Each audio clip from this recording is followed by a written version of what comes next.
All right, guys, Chapter 9 talks about the ethics of criminal justice policymaking. So let's think about policymakers. Policymakers include a wide range of actors. Probably the most commonly thought of one includes lawmakers, but judges and other government officials also enact policy. And policymakers should act ethically, and what we would like is for them to formally analyze policies and not just sort of act from a gut reaction perspective. So what tends to happen with policy, though, is it tends to be driven by public opinion, how the media frames and covers certain issues, special interest groups that might lobby on behalf of victims or other particular groups of people, and the political concerns of elected officials. So we have a preoccupation here in the U.S. with morality policy. We tend to enact laws that often focus on the morality of someone's behavior. So despite the fact that we have a separation of church and state, we do have a high adherence to religious values in our society. We also have a very heterogeneous society. So when we think about a homogeneous society, we think about people who are very similar. If you think about a culture like Japan, the majority of the people there are similar in terms of race and ethnicity. Here in the United States, we have a wide variety of cultures here. That's going to lead to a clash of values. In contrasting this to other democratic states, there is a seemingly endless array of alternative avenues in which morality policy advocates can pursue political satisfaction.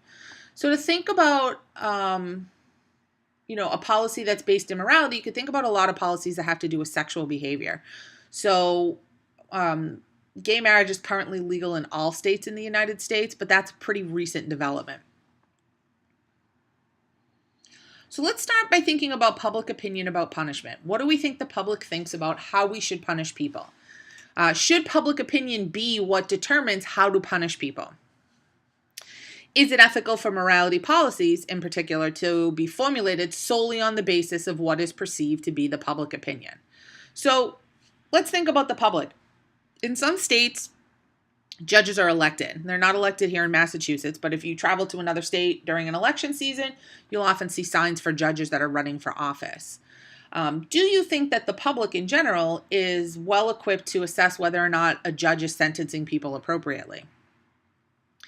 Since the 1970s, we've had a real shift in our thoughts on punishment. So up until that point, the court system was pretty rehabilitative, and it was possible for accused offenders to ask the court for leniency.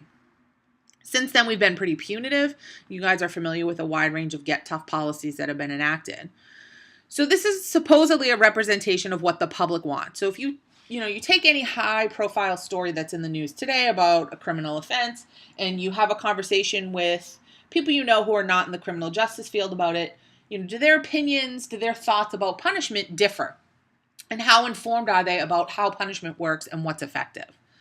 So if you think about the election the 2016 election that's currently going on, and you think about one of the things that Trump has alleged is that the murder rate is the highest it's ever been. But is that actually true? And no, it's not. But if the public is hearing that information in the media, then they start to think there's a real problem in our society, and they may start to want punitive actions. So the public sometimes gets fed up with the crime rates and have concluded that more offenders should be locked up. This comes from the fact that the public is just not very well informed about crime control, what works, what doesn't work. It sort of makes sense to them that if you get tough, people will start following the rules, but we know that human behavior is more complicated than that. Also, when we gather public opinion, a lot of times this happens as a result of phone surveys, and they ask pretty limited questions, and some of these surveys ask questions in a way that's designed to elicit specific responses. So what are some conclusions they've come to about punishment and public opinion? Well, in general, the public is punitive. We don't often hear people in the public talking about wanting to rehabilitate people. Punitiveness is mushy. It's flexible enough to consider a range of sentencing options if someone's provided with adequate information.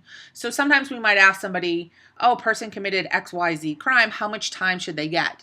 What if we provide people with more information? Does that change their thoughts about punishment? The public has to be given a good reason to not be punitive. They are prepared to moderate their punitive attitudes, but they need to be given more information in order to make that conclusion. Violent crime really divides us on this issue.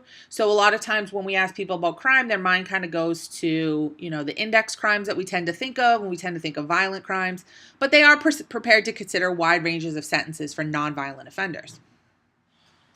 The public does in general believe in rehabilitation and does have a strong support for what we refer to as child saving. So child saving is the idea that, this is an idea that really led to the whole development of the juvenile justice system, that children are more amenable to treatment, that children do not think rationally the way adults do, and therefore they're more redeemable. The central tendency of the public is to be punitive and progressive. So the public in general can take a balanced approach to achieving justice, protecting society, and reforming offenders. The problem is the public isn't very knowledgeable about this topic. So when we ask people things, survey respondents, most of the time they favor imprisonment, but rarely for more than several years. So when they've been surveyed about this, the median amount of time that they have suggested for punishments is 3 years. So if you recall, a median means just as many answers are above that as below that. And the mean or the average is about 7.2 years. So mandatory minimums.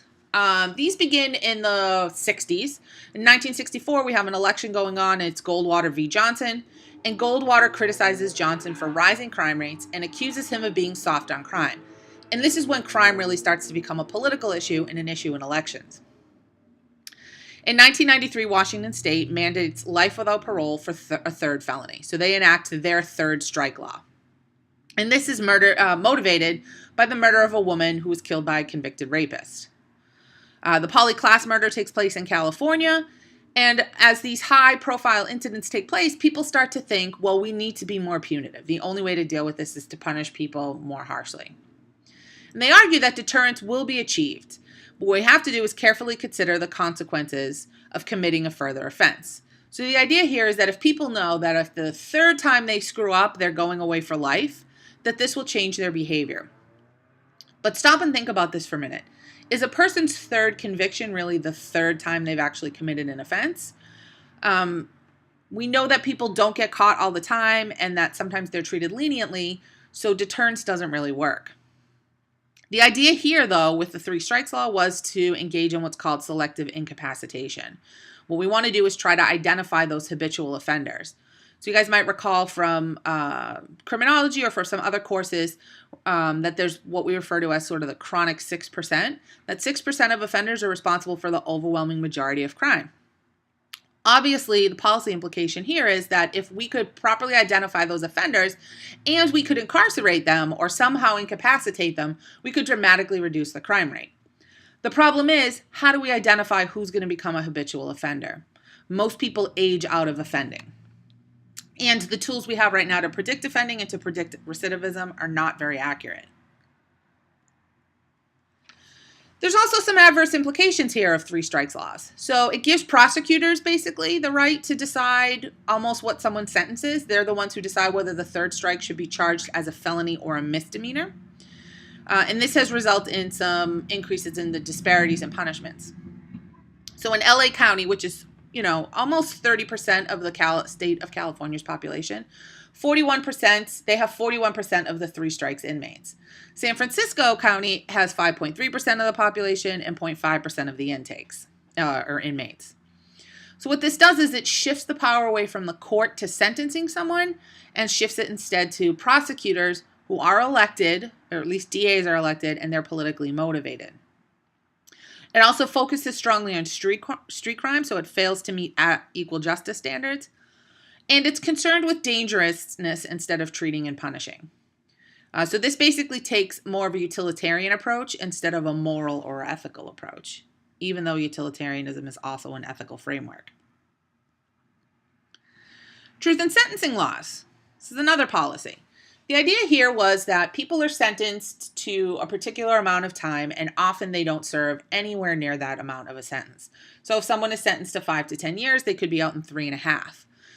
If you're the victim of a crime and you find out that your offender's been sentenced to 5 to 10, you're probably thinking he's definitely not out for the first 5 years.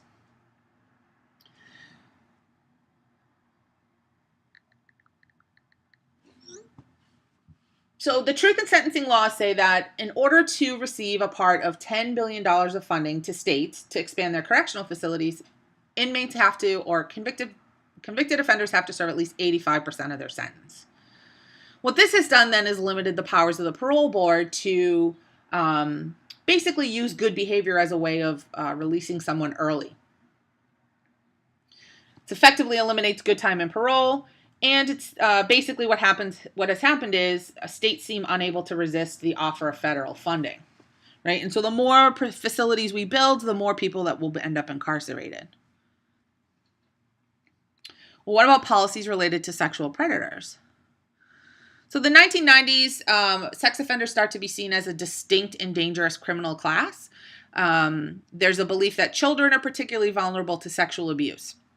And so some assumptions that have come about sex offenders are that sexual abuse is pervasive, that it is on an immense scope, that people who molest children are compulsive individuals, that they suffer from a pathology that's resistant to rehabilitation or cure, and that this generates in turn a cycle of abuse where victims become abusers themselves.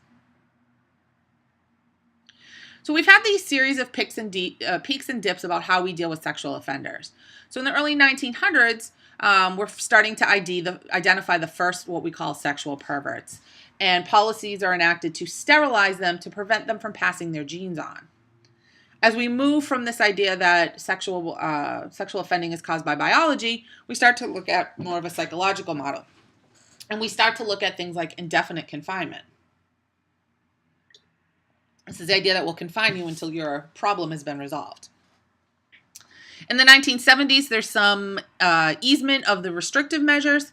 And we start to realize that it's counterproductive for legal intervention because that's inconsistent with greater sensitivity in courts about racial issues and sex crime prosecutions. So basically, we start looking at, is it appropriate to criminalize deviant sex acts? So and the thing that's really important to remember here is that these early laws, when we're labeling people as sexual perverts, we're not necessarily talking strictly about people who have touched somebody without their consent. Early on, this included, massive prosecutions and incarceration of gay men. In many states, technically, gay sex is still illegal. If you look up what's legal in Massachusetts, you will find that quite a bit of activity is still illegal. Now, this is not enforced because the Supreme Court has already ruled that you cannot enforce these laws, but they still remain on the books. In the 80s, what becomes sort of the popular issue is rape and any link it has to pornography. Does pornography basically, and in particular violent pornography, lead to greater sex crimes? Christian fundamentalists start linking homosexual relations and non-traditional sex relations and the sexual violation of children. 1996, some laws come about.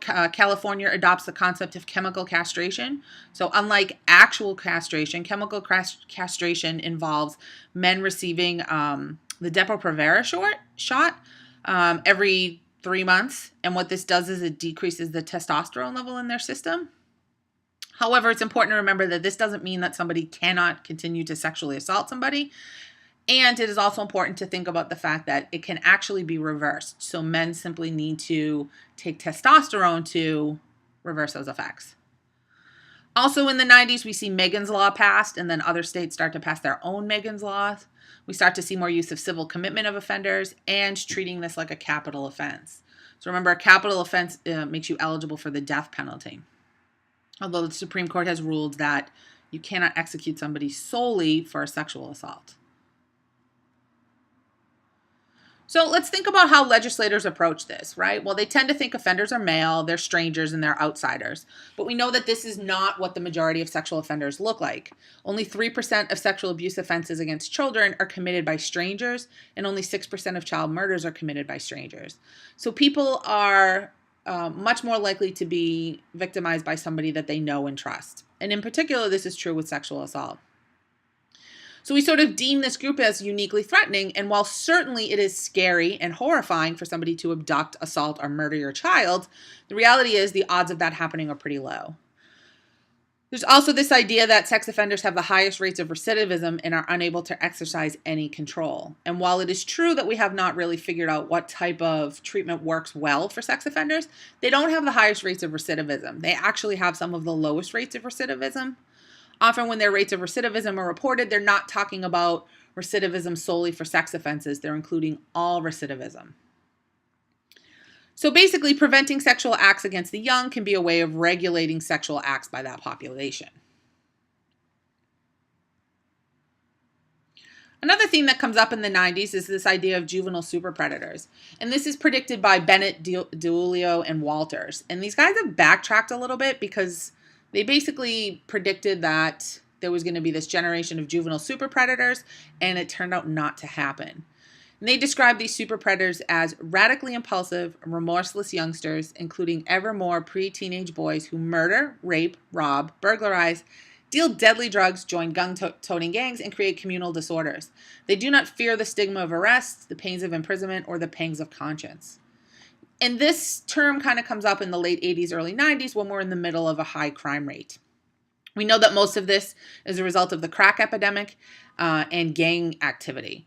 Unfortunately, these juvenile superpredators never emerged. And actually, individuals between the ages of 10 and 14, the number of arrests for them declined. Because of this fear and this idea that Bennett, DiIulio, and Walters put out there, this resulted in trying more juveniles as adults, seeking the death penalty, which is now illegal for anyone under the age of 18, and more punitive punishments. So it's really moved the juvenile justice system away from rehabilitation. Another criminal justice policy is capital punishment. So some things to think about. Does the Fifth Amendment authorize the death penalty, and is the death penalty considered cruel and unusual? So in the United States, there's a 4-year moratorium between 1972 and 1976 on the death penalty. In the Furman v. Georgia case, the Supreme Court rules that the way the death penalty is carried out in Georgia is arbitrary and capricious. It's not that the use of execution is cruel and unusual. It's the method in which people are sentenced to the death penalty.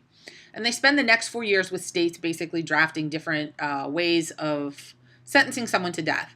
And in 1976, in another Georgia case, Gregg v. Georgia, the Supreme Court finally says that the policy that Georgia has developed is considered ethical. Basically what this results in is this bifurcated trial where you first have a phase where you're determined whether or not someone is considered guilty, and then there's an evidence phase where we determine whether or not someone will get the death penalty. In order to get the death penalty, you do have to find, beyond a reasonable doubt, all the facts that are used to justify the death penalty to be true beyond a reasonable doubt. So between 77 and 97, 5 states account for 65% of all executions, with Texas coming in with 1/3 of the executions. Over time, though, our views of the death penalty have changed, and the Supreme Court often cites this idea called evolving standards of decency. And in 1989 in Stanford v. Kentucky, they ruled that anyone under the age of 16 at the time they committed their crime could not be subjected to the death penalty, but that the death penalty was okay for juveniles who were 16 and 17 at the time. And finally, in 2004 in Roper v. Simmons, juveniles under the age of 18 were deemed unable to be executed. Since 1990, only 7 countries have executed juveniles, and only 55 countries have executed anyone since 1994. This includes mostly the U.S., Cuba, Guyana, and some Caribbean islands, and the rest are places in the Middle East, Asia, and Africa.